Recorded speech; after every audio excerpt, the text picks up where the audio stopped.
শুরু হয়ে গেছে কেজি 2 শ্রেণীর ওয়াটার ফিলিং রেস। এখানে পাশের বটলে ওরা সম্পূর্ণ জলটা ভর্তি করবে। যদি জল শেষ হয়ে যায় তাহলে আবার জল দেওয়া হবে, কিন্তু ফেনা বোতলে একটু থাকা চলবে। দেখুন ওরা বোতলে জল করে নিয়ে ফিনিশিং পয়েন্টে পৌঁছচ্ছে। বোতলে যেন একটু ফেনা না থাকে, বোতলটা সম্পূর্ণ ভর্তি করবে।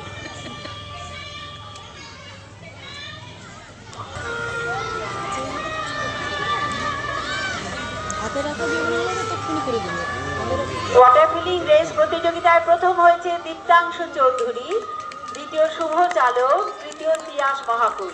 আমরা সবাই একটু হাততালি দিই। 1 2 3 1 2 3 1 2 3।